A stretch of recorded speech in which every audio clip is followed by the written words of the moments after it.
बेटी बचाओ बेटी पढ़ाओ नारा तो देती है, लेकिन एक मोदी का नारा सुना भी होगा, बेटी बचाओ बेटी पढ़ाओ का भी नारा दिया था प्रधानमंत्री नरेंद्र मोदी ने माइक से, बेटी पढ़ाओ बेटी पढ़ाओ। फसल गई थी, जबान क्यों फिसल गई थी?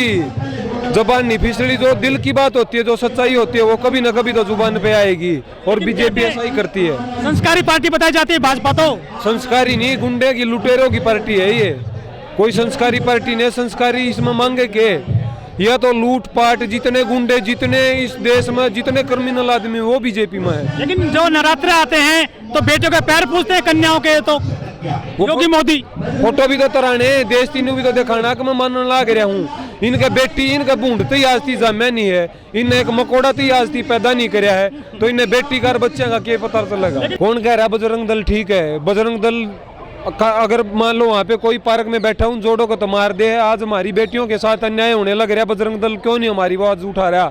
बजरंग दल बीजेपी और आरएसएस एक ही चीज है। देखो हिंदू बेटियां हैं, हिंदू आरोपी है, हिंदुओं की सरकार चल रही है, उसके बाद न्याय नहीं मिल रहा है बेटियों को। अगर एक बात बताओ, हमारे देश के जिस टाइम पे मेडल लेके आते हैं उस टाइम पे तो कहते हैं हमारी बेटी सीना चौड़ा करके, आज हमारी बेटी के साथ बहन बेटी के साथ अन्याय हो रहा है, तो ये कह रहे कुछ एक जाति के लोग हैं, आज जाति पे आंदोलन डाल दिया, जैसे किसान आंदोलन डाला था कि आंदोलन जीवी परजीवी कुछ भी कहा, खालिस्तानी तक के नारे लगाए गए थे। हम टहले नहीं, मोदी की नाक रगड़वाई थी, अभी भी हम मोदी की नाक रगड़वा के हटेंगे वापिस। अमृतकाल नहीं चल रहा, गंगा साफ करे था, नंगड़ है, नंगड़ा की सरकार है, इन्हें घर चलाने का नहीं बेरा, इनका हाथ में देश थमा दिया जनता ने, तो ये क्या जानेंगे जनता की बात? अमृत महोत्सव है ये, आजादी का अमृत महोत्सव नहीं है, गुलामी का अमृत महोत्सव है। पहले वाले अंग्रेज गोरे अंग्रेज थे, काले अंग्रेज हैं, जैसे वो मार मार के जूते डंडे मार के भगाए थे, ऐसे ये भगाने पड़ेंगे। एक बात बता दो, राहुल गांधी पे जब FIR हुआ है, इसका स्टेट के मोदी जितने मोदी सरनेम के थे, उन्होंने क्या कराया, पैसा ले लेके दूसरे देश में भाग गए। नीरव मोदी गया, विजय माल्या गया, गुजरात में जितने टेंडर होने लग रहे हुए गुजरातियाँ के गुजरात स्टेट ठीक है और सारे फैल आदमी है।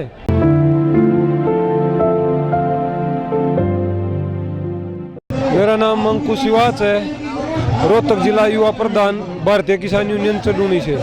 हम जंतर मंतर पे आज पहलवानों को समर्थन देने के लिए आए हैं। जो पहलवानों ने प्रोटेस्ट कर रखी है, हम उनका तन मन धन से समर्थन करते हैं। सरकार टस से मस नहीं हो रही है, अब सरकार को ठोकरें लगनी शुरू हो गई है। कर्नाटका में चुनाव हार गई, शायद मोदी की अकल ठिकाने आ जाए और वो थोड़ा सा जल्दी करके पहलवानों की बात माने, इनको ज्यादा दिन तक तंग न करे। बलात्कारियों का, गुंडागर्दी का एडमिशन होने लगे आज के दिन बीजेपी में।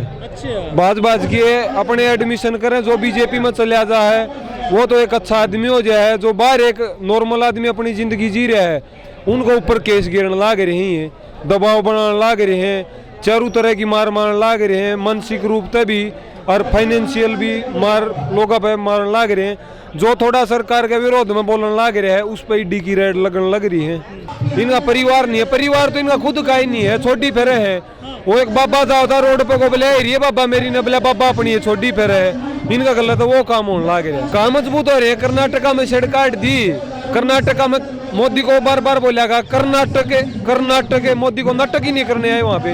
लेकिन यूपी में जो 17 सीट जीत गए हैं मेयर की सारी मेयर की वहाँ पे मशीनों में घोटाला करे हैं, EVM बैन करवा दो। अगर बीजेपी एक सीट भी कहीं दे, एक ग्राम पंचायत में मेंबर का पद भी जीत जावे, अगर ग्राम पंचायत में मेंबर का पद भी जीत जाओ तो दोबारा की मेरा इंटरव्यू ले लियो। कर्नाटक में नहीं है EVM खराब, EVM ने पटक पटक मारने लग रहे हैं। मणिपुर में एक विधायक ने हेलीकॉप्टर में उठा, उसकी गाड़ी से EVM मशीन पकड़ी गई है। मोदी की जूतिया तो पीटेंगे लोग, गामा में नहीं घुसने देंगे, एक भी ना हुआ। ये तो आप जब भी कहते थे, तब 13 महीने आपने आंदोलन किया था, कह रहे थे कि यूपी में गांव में नहीं घुसने देंगे भाजपा वालों को, फिर भी जीत गए उत्तराखंड में और यूपी में।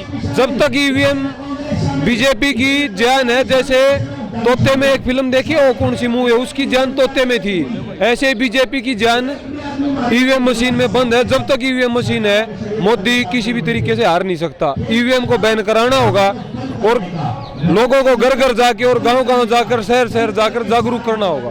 लेकिन जो बड़ी पार्टियां वो तो विरोध नहीं करती EVM का, जैसे कांग्रेस है। कांग्रेस भी भली नहीं है। 70 साल कांग्रेस ने राज कर लिया, हमारे देश का भट्ठा गोल कर दिया। भगत सिंह की एक राजनीति मतलब भगत सिंह ने एक बात बोली थी, ये कहा था कि हमारे देश में हमारे घर में हमारे ही कानून होने चाहिए। आज तक अंग्रेजों के कानून चल रहे हैं। लेकिन एफआईआर हो गई है, जांच चल रही है, आप थोड़ा सा धीरज रखिए। किस चीज की जांच हो रही है, उसको उठा के गिरफ्तार क्यों नहीं करते? आज के दिन देश में इमरजेंसी के हालात लागू हो गए हैं। इमरजेंसी देश में तब लगती है जब सरकार में सत्ता में बैठे लोगों पर एफआईआर ना हो और उन पर कोई भी जांच ना हो। तो आज के दिन वही स्टेज है, जो सरकार में पक्ष में बैठे हैं उनके ऊपर कोई कार्रवाई नहीं हो रही, ना एफआईआर हो रही।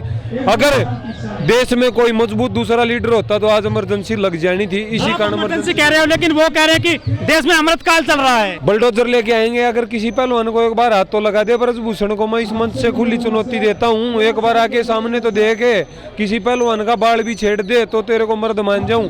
वो असली अपने माँ बाप की औलाद हो तो मंदिर में किसी में भी नेम दे दो कि मैंने ये गलत काम नहीं कराया। मैं दावे के साथ कहता हूँ उस इतना करस्ट आदमी, क्रिमिनल आदमी एक नहीं है। लेकिन राजपूत भी जो महापंचायत कर रहे हैं, कह रहे हैं हमारा सांसद निर्दोष है। राजपूत यहाँ पे आके हमारे पहलवानों को भी समर्थन दे रहे। मैं ये नहीं कहना चाह रहा सेना क्यों नहीं आ रही? क्यों करणी सेना क्यों नहीं आ रही?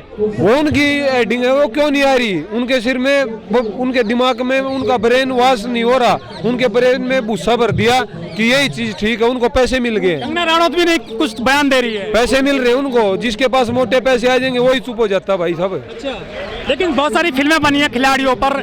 वो जो खिलाड़ियों ने फिल्म बनाई थी, प्रोड्यूसर भी कुछ नहीं बोल रहे हैं, कलाकार कुछ नहीं बोल रहे हैं। चाहे आमिर खान हो, चाहे सलमान खान हो, चाहे ये और जो अमिताभ बच्चन है या सचिन तेंदुलकर है, वो तो भगवान बताए जाते हैं खिलाड़ी।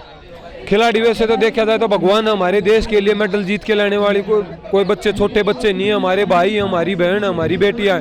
देश के लिए कुछ करना, अपने परिवार के लिए तो कोई कुछ भी कर देगा, पालन पोषण भी करेगा, लेकिन एक देश का नाम रोशन करने के लिए, इस तिरंगे का मान सम्मान बढ़ाने के लिए दूसरे देश में जाते हैं और गोल्ड मेडल लेके आते हैं। तन मन धन से मन लगाकर अपनी प्रैक्टिस करके मेडल लाते हैं। लेकिन सर ये बताइए, इनकी एक बहन तो डीएसपी बन रही है और एक बीजेपी में है। जब बहन ही साथ नहीं है तो देश की बहन बेटी क्यों साथ देंगी इनका? उसको मलाई चाटने की आदत पड़ गई भाई। अगर एक बात बता दो, सत्ता में बैठ के लोग ठीक हो जाते हैं और बाहर बैठे लोग को गलत क्यों ठहराया जाता है? ये भी पहलवान है और वो भी पहलवान है। उसको डीएसपी लगाया, इनको कुछ भी पद नहीं दिया। क्यों? या उससे कम खेली थी? एक परिवार की लड़ाई है ये। परिवार की लड़ाई नहीं है ये। ऐसी मूवमेंट लोगों को जागरूक करने के लिए उठाई जा रही है। लोगों को मानसिक रूप से घेरा जा रहा है, बार बार टॉर्चर किया जा रहा है कि ये खुद कुछ न कुछ नीचा कदम उठा ले। ऐसे मेरे देश के पहलवान नहीं है, सिर झुका के नहीं, सिर उठा के जिएंगे। लेकिन पुराना मामला है, सालों पुराना है। पहले से कहाँ बैठी हुई थी बेटियां? पहले से एक बात बता दूं, कुछ पद की गरिमा भी होती है। जैसे सत्यपाल मलिक थे, तब बैठे थे, तब उन्होंने बोले, वो थोड़ा बोले, लेकिन अब पद छूट गया, उसके बाद में खुल के बोल रहे हैं। खुल के बोल के कारण होता है कि पद पे बैठ के कुछ देश को मतलब दूसरे देश को, अपने देश को नीचा दिखाना था, जो सत्यपाल मलिक ने भी नहीं दिखाया। आज के दिन वो खुल के बोल रहे हैं। लेकिन जो राजपूत हैं वो लग रहा है सपोर्ट कर रहे हैं आप? नहीं, राजपूत भाई भी हमारे भाई हैं। 36 बरादरी का आंदोलन है, कोई एक जाति का आंदोलन नहीं है। राजपूत यहाँ पे आके, राजपूतों की बेटियां भी वो हमारी बहन बेटियां हैं। राजपूत जो समाज है वो हमारे शर्माते है, हम उनकी इज्जत भी करते हैं और हमारे तन मन। गोंडा में फिर किसने खिलाड़ियों के पुतले फूके थे? भी गोंडा उत्तर प्रदेश में। ये उत्तर प्रदेश में वो योगी बाबा है, एक यो ब्रजभूषण है। ये क्रिमिनल आदमी है। अपनी बातों को दबाने के लिए ये खिलाड़ियों के पुतले जला रहे हैं कि आपकी बात उगड़ के ना आए। लेकिन वो तो बहन बेटियों को बचा रहे हैं। फिल्म ले आए केरला। ऐसा कुछ नहीं है भाई साहब, लव जिहाद से बचा रहे हैं ना। ढोंग है, ढोंग। लैंड जिहाद से बचा रहे हैं। नहीं ऐसा हिंदुओं को मजबूत कर रहे हैं। वो हिंदुओं को कहां से मजबूत कर रहे हैं? एक बात बता दो, क्या इस देश में सारे मुसलमान मारे जा रहे हैं? जातिवाद पे ये क्यों कर रहे हैं? कास्टवाद पे क्यों इलेक्शन लड़ रहे हैं? क्यों चुनाव लड़ रहे हैं? अगर इनमें दम है तो खुला लड़ो चुनाव। चुनाव होना चाहिए अपने बात समझा के, जनता को अपने विचारों की लड़ाई होनी चाहिए, ना तो कास्टिज्म पे लड़ाई लड़ी जानी चाहिए जो चुनाव लड़ाया जाता है, और ना एक जातिवाद पे लड़ाया जाना चाहिए। इसका इतना असर पड़ेगा, मोदी को झुकना पड़ेगा। और मोदी आने वाले समय में, मैं आपको दावे के साथ कहता हूँ, 2024 में जो ये जनता जो यहाँ पे आ रहे हैं, हमारे भाइयों को समर्थन दे रहे हैं, हमारी बेटियों को समर्थन दे रहे हैं, हमारी बहनों को समर्थन दे रहे हैं, ये अब की बार मोदी को जड़ से उखाड़ के फेंकने का काम करेंगे। लेकिन वो तो मंदिर बना रहे हैं उत्तर प्रदेश में। उत्तर प्रदेश में मंदिर नहीं बना रहे भाई साहब। मैं कल वो न्यूज देखने लग रहा था, वहाँ पे तो अटल बिहारी का भी वो मंदिर बनाया हुआ है। ऐसे तो मंदिर माँ बाप भगवान होते हिंदुओं को हैं। मजबूत कर रहे हैं। आप भी कह रहे थे हिंदुओं को मजबूत नहीं कर रहे, ये एक ढोंग है, ढोंगी बाबे हैं। अब की बार खाली हाथ नहीं जाएंगे, दिल्ली में ट्रैक्टर घुसा देंगे। नरेंद्र मोदी की कसर रहेगी दीपकल पूरी लेकिन सर, जब बॉर्डर पे आपने आंदोलन किया था 13 महीने, वहाँ आपने फसल बो दी थी, पक्के मकान बनाए थे, और जो एसी रहती थी, ट्रॉली रहती थी, यहाँ तो कुछ भी नहीं कर पाए आप ऐसा। हम एक बार सरकार को 21 तारीख तक का अल्टीमेटम दिया है। पहले क्या होता है, किसी को सूचना देनी जरूरी होती है। मैं आपके घर पे आऊंगा तो मैं आपको सूचना दूंगा कि भाई साहब मैं आपके घर आ रहा हूँ। एक बार सरकार को 21 तारीख तक का अल्टीमेटम दिया, अगर उसके बाद भी सरकार नहीं मानती, रोड भी जाम होंगे, टोल भी फ्री होंगी और दिल्ली में ट्रैक्टरों की चढ़ाई होगी।